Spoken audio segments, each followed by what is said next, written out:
Turpinot iepazīšanos ar MG markas automašīnām, var rasties jautājums, vai te ķīniešiem nav neviena paša elektromobīļa. Ir jau gan un neviens vien, bet šodien mēs brauksim ar šo, un tas ir MG4, jeb MG4.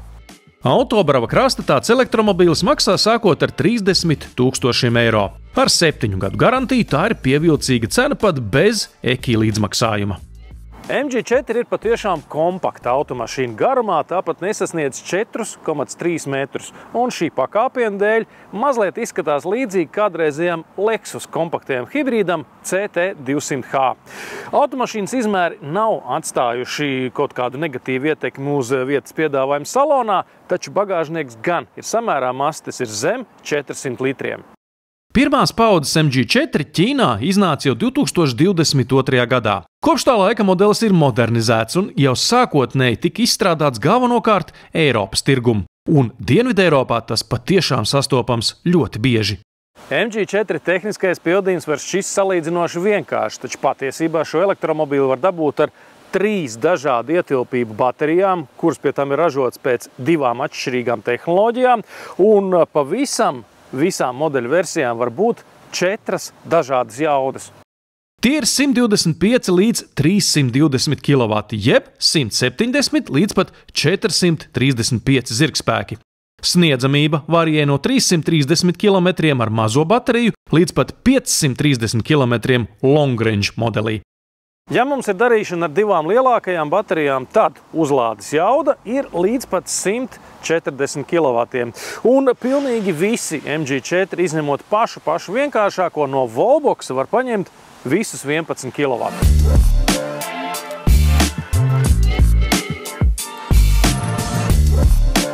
MG4 salons ir vienkāršs un funkcionāls. Stūre regulējas gan pēc augstuma, gan pēc dziļuma. Atcerēsimies, ka MG hibrīdiem tā īsti nav.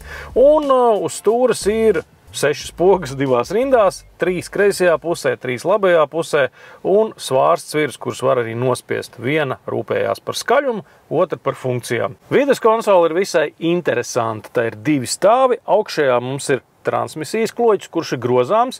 Ja dažiem varbūt tas nešķiet sevišķi praktiski, tomēr tā ir tāda modes lieta un ir sastopama arī citās MG automašīnās. Un vēl mums te ir stāvbremzes poga un, protams, bezvadu lādētājs. Tas arī viss. Apakšā ir tikai glāžu turētāja un aiztaisāma sīklietu kastīte. Fiziskās pogas sarindotas zem ekrāna, kura ātrdarbība apmēram atbilst modeļa iznākšanas gadam. Līdz ar to ekrāns nav pats ātrākais, taču tajā ir viss, kas mums ir nepieciešams. Un, ja mēs gribam, piemēram, atslēgt kādu no drošības sistēmām, kuras, protams, ir arī šeit, tad mēs nospiežam MG Pilot un kur mums viss arī ir. It kā vienkāršam elektromobīlim MG4 ļoti labi brauc.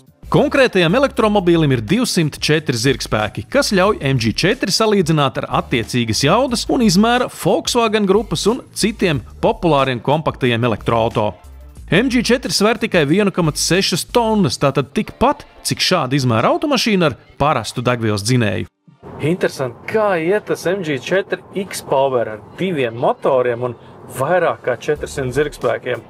Rakstīts, ka tur pātrinājums ir zem 4 sekundēm. 3,8, iedomājieties, te nu bija jums parasts elektromobīls. No visām iespējamām modeļu versijām šī laikam ir visoptimālākā, tāpēc, ka ar mazo bateriju mēs tik tālu nevaram aizbraukt ar vienu uzlādi, un arī ātrās uzlādes jauda ir daudz mazāka. Savukārt long range, jeb 77 kWh baterijas versija uzreiz ir dārgāka, un pilnpiedziņas aparāts tā jau vispār ir pilnīgi cita pasaule. Pirms 2 gadiem Goodwoodas ātruma festivālā MG demonstrēja X-Power īpašo versiju EX4. Tā tika izgatavota par godu monstrozā B grupas rallija auto MG Metro 6R4 40 gadu jubilejai. Salons visiem MG4 ir pilnīgi vienāds, tāds kā šīs melns ar melnu. Toties virsbūves krāsas ir visādas. Paralēli standarta krāsām, kas ir balts, melns un vispārējais pa vidu, MG4 var dabūt sarkanu, var dabūt zaļi matētu un pat oranžu, kā McLaren formula. Parakājoties MG4 ekrānā var atrast arī viena pedāļa režīmu, kur bremžu vietā pārsvarā tiek izmantota rekuperācija. Un vēl MG4 ir visai neparasts kameru komplekts. No vienas puses mums ir gan 360 grādu kamera vispār. Mums ir atsevišķas kameras pa sāniem, tāda, ka ieslēdz pagriezienu, tad mašīna rāda vai nu kreiso vai labo pusi, bet atpakaļ skata kamera un arī kamera tieši uz priekšu, tur tā bilde ir tāda, it kā mēs skatītos uz ceļu caur durvju atstiņu. Bet vispār var redzēt, ka SAIC koncerns MG4 centies pielīdzināt Eiropas standartiem. Nu kaut vai šīs ventilācijas lūciņas, kas eleganti salaistas vienā līmenī ar paneļa dekoru.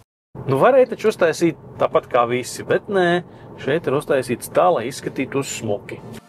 Aizmugurē MG4 stipri vien līdzinās ID3. Nu nav tā, ka vietas nebūtu nemaz, bet nav arī ļoti daudz. Nav arī nekāds noslēpums, ka Ķīnā jau iznācis otrās paudzes MG4, kas ir modernāks un garāks. Taču ražotājs ziņo, ka Eiropā abu paudžu modeļus tirgos paralēli. Tātad šis MG4 nekur nepazudīs un noteikti būs lētāks.